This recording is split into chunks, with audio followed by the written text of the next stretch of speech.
Good morning. Good morning. Dcn Dennis here. Joe Zink here. We're just trying to get some information out to everybody out there from our three parishes, and we just wanted to share a few things with you, and in a light way. And this is something we hope to be doing here, coming up once a week for however long this is, just as a way to communicate with you. And this was Dcn Dennis's idea, and I liked the idea, and so we thought we'd give it a shot today. And we've got a special guest we're going to invite in shortly, but first just wanted to give our love and say hello and give our blessings to you. We hope you are well. That I think more than anything else is what we want to say. We hope you are feeling loved. You are not feeling alone. You are feeling communion, whether that is with your spouse or family or with your neighbors, whoever and however. But we just know that we miss you. My goodness, we taped another Mass or another couple liturgies yesterday, and it's like, this was something new when we started a month ago, but now it's like, I'm tired of it. I'm tired. I want the people back. It's just not the same thing. And so we miss you, and we look forward to you being back in our presence soon. And Kim, we were hoping to invite Kim in here, and she and Joe said to me, I'll bet you all the checks that she writes to me and to you that she'll not come in, and Joe actually won that bet. Well, hold it. Perhaps not. Kim is behind the camera. Kim, do you want to show yourself on camera to prove me wrong? Oh, no, I'm going to owe money. Oh, dang it. All right, Kim, just write my check to Dennis now. You may notice on the other side of this camera that my hair is a bit shorter. I, like you, we can't be getting haircuts during this COVID thing. Well, I, perhaps unlike you, have some daughters who are adventurous and somewhat creative, and I was at the point where I thought, I cannot take this anymore. This mop has to get off my head. So 2 nights ago, my daughter Bridget cut my hair, and my gosh, I feel like a new man.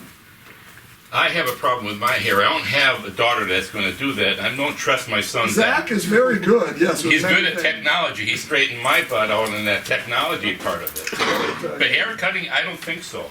I wouldn't want him to do that. I thought about my wife Hildy, but she's working so hard and so many hours. And you don't want any of your hair to get in her food. Yeah, absolutely, definitely. But yeah, the technology side, as Joe alluded to, is really a challenge for this old guy. We decided to do all of this because we miss you. We can't be around with you and you with us. And so we had to somehow get the Mass, our liturgies, our prayers, our presence out to you. And so let's record all this and put it up on what we have, a YouTube channel. A friend gave me his camera, and that took a while to learn how to use and then upload these videos to the YouTube channel. Now we got a new camera that we're using at this presence, and that had a whole nother level of dimension of hair pulling that I had to deal with. And thankfully I have a son, Zach, that he straightened me out, and he taught me how to do what I'm going to do when I'm done with this video to get so you get to see all this. So it's pretty cool. It's technology this old guy is learning as we move along. It's really exciting, because we're reaching people. I think it's the nursing homes. Yep. This gives us an opportunity that what we're sharing here, plus the various prayer services beyond the Masses, like the rosaries, the Stations of the Cross, the litanies that we're doing, this gives us a chance to give it to them as well, to the nursing home and assisted living. And I just learned from just yesterday that a friend of mine who has a spouse in an assisted living in Manitowoc is excited about this channel, and they're going to use this channel over at that facility. So we're reaching a wider audience, but we still miss you. Everything you see, they are allowed to see too. They have access to all that too. I have to give credit to Dennis. Dennis, from the beginning, has been the one kind of spearheading all of this technological stuff, and thankfully he's got a good friend, Brian, up in Chilton, who has just been tremendous in assisting us with this. But if you see patches on the back of his head, that's where he's pulled his hair out, because literally there were times it was touch and go there for a while. But we do miss you. We will continue doing these as long as we need to reach out to you, to let you know we are with you, and every day. I cannot speak for Dennis, but I can speak for me, that I am praying for you and praying with you, and that body of Christ, we continue to be together. Something new technologically that we are doing, just started yesterday. Deacon Dennis's idea again. You know, we have masses on Saturdays, Sundays that we do, but there's a lot of days in between that we may not be doing any new content. Well, we are going to start now. We're going to do Liturgy of the Word with Holy Communion. It's a spiritual communion. The Liturgy of the Word on Tuesdays and Thursdays. So they'll be uploaded every Tuesday, Thursday. You're going to see a liturgy. It won't be a Mass, so it won't be Father Carl or Father John, but it will be Deacon Dennis perhaps leading, Deacon Randy, Deacon Pat, myself, Liz Muse, somebody, or in fact we'll get other lay leaders as well from St. Anne, from Holy Rosary, as we move forward. But just trying to help you see different people, but inviting you to new ways of praying too. So all these things are happening. Remember, churches are seen as essential businesses, so we continue to be open. Every day, one of our churches is open. Come and pray with us. We've been doing this for about a month, and I see a lot of the same people, but it's getting nicer out. Now, I say that, and it's really crappy out today, but it's getting nicer out. So from 3 to 6 every day. Monday, Peter and Paul. Tuesday, St. Anne. Wednesday, Holy Rosary. Thursday, Peter and Paul. Friday, St. Anne. Saturday, Holy Rosary. 3 to 6 every one of those days. Come and pray in the church. We got to limit it to 10, but I suspect that's going to be opened up a little bit. I think the governor, as we get into May, is going to probably open that a bit. There may be a step forward and a step back. We're going to have to adjust, I think, for a while in this new reality. But right now we're limited to 10. But come pray with us. 5 minutes, 3 minutes, an hour, whatever you want. And somebody is always going to be there if you have questions to ask, like Dennis, Pat, Randy, myself. I got to put a plug in for my podcasts. If you listen to podcasts, if you have a smartphone, go to iTunes, go to wherever, Spotify, wherever you have your podcast, you can subscribe. It's called it's like an O and an apostrophe, Cup of Joe. And I do them Monday through Friday. Today, as I already did, it was 13 minutes. They upload every day. Or you can go on Peter and Paul's website, sspkiel.org, and they click the purple microphone, and the podcasts are there too. But it's just a way to listen to the gospel of the day and a brief reflection every day as well. If you're giving a plug, I want to give a plug too. Yeah, give a plug. This coming Saturday, we're having a mini concert at Holy Rosary Gymnasium.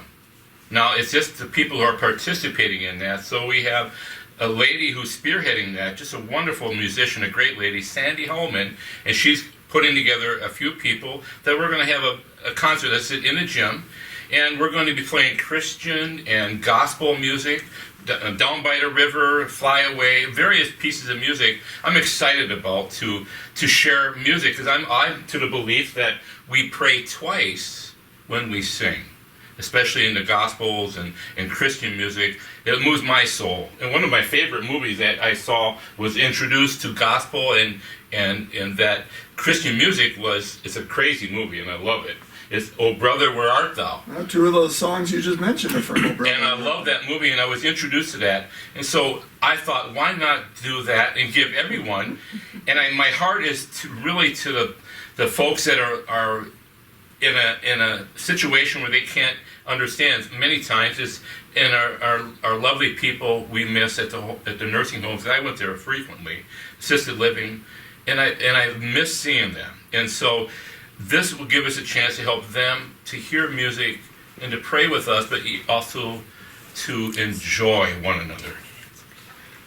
Want to put in another plug, but I'm going to invite a guest speaker in here to tell us about it, and that is a movie that will be featuring you here, our deacon. So Fred Meyer, Fred, our custodial, he is kind of an all-around good guy and a storyteller and our Brad Pitt lookalike here at Saints Peter and Paul. Fred, you are going to be producing a show coming up in the near future. Can you tell the people about this? Once we have all of the videotaping done for the different services and things, and this equipment is just standing idle, it was my idea that we could come up with some type of a movie production. And of course, you see how photogenic Dcn Dennis is. And my thought is the working title of this movie is going to be The Deacon of Danger. I haven't worked out all of the details yet. There will be pyrotechnics, there will be some live action shots with animals gnawing on him, things like that. But the script is still in the works, but watch for that coming soon on this channel. As I said to him, I'm not the stunt dummy. I will not do that. It's all negotiations, and we're working the details out. Don't worry. So besides this exciting feature for which we are all looking forward to and hope to see within production within the next couple of weeks, Fred, what can you tell us what's happening in and around the facilities here at Peter and Paul, that when the people come back, they may be seeing some new things? Okay, starting over with the chapel in the Parish Center, we've had some people kindly make donations, take care of painting that and putting new carpeting in. So you're going to see somewhat of a facelift in the chapel there. On the approach coming into it, there's a new concrete ramp to make it easier for people to get in. There's also some concrete work that's been done over by the statue of Mary between the school and the parish. There's a little bit of a gentle curve put in there. You'll notice in Voland Hall that floor is being stripped and waxed right now, so it'll look much brighter. The kitchen's already done. There's been some new windows that have been installed. All projects that were coming down the pipe, all pre-approved way before this pandemic hit us. So it's all different improvements that you'll notice, things you'll see. The guys are here today working on sealing the tile in the entryway and up in the sanctuary itself. So that'll have a nice fresh look to it too when you come back. And what about that big mural of you that we had talked about? We're working on getting the proper painters involved to really capture the full essence. Da Vinci isn't free at this point. Neither is Michelangelo. I checked. They're both kind of tied up right now, so. And have been for quite some time. Quite some time. But yeah, there are other people we're talking about. But we needed a really big space in order to get the... Right. Yeah, okay. Absolutely. Yes. My son, he does good stick figures, so you can have him. Well, that's always good to have a backup plan. Good to have a backup plan, something along those lines. Absolutely.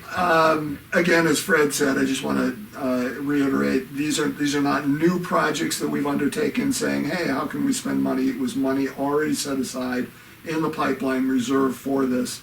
And this just offered us a time to be able to do that. So when you come back to this parish, Peter and Paul, you will see some of those new ones. In future episodes of this, we will also be inviting people from St. Anne, from Holy Rosary, in to tell us about what's going on there as well. Fred, any final thoughts before you adios? The only thing I'd like to mention is I can help you with your hair. I have tools down in the workshop. I've got a couple of saws. The blades are fairly sharp. I don't have any mousse, but I do have some grease. You really put another fear factor into me right now. Right, well, that's I appreciate your candor and your offering, but I'll have to decline. Well, just remember, I'm here to work with you, not against you. Gracias. Thank you, sir. Absolutely. Thanks, Fred. Appreciate My pleasure. your time. All right. Last thing I want to mention is a thank you to everybody just this morning.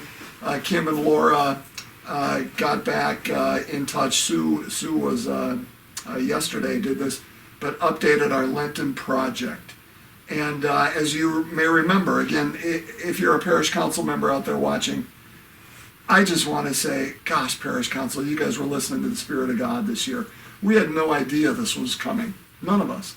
But when we prayed about it and said, what should be our Lenten Project this year, the parish council unanimously said, let's do the local food pantries here across the way in Kiel, the Kiel area food pantry, community pantry, over in New Holstein, the Helping Hands community pantry, and then down in the Holy Land.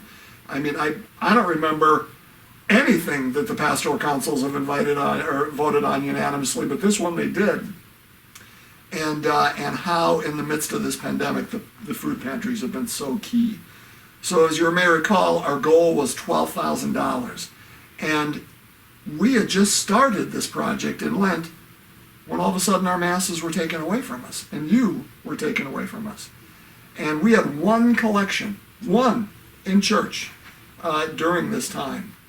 But yet, in the midst of all this, our goal was $12,000. As of this morning, after Kim and Laura put their additions in and Sue yesterday, we are a touch over 13,000 that these three parishes have given.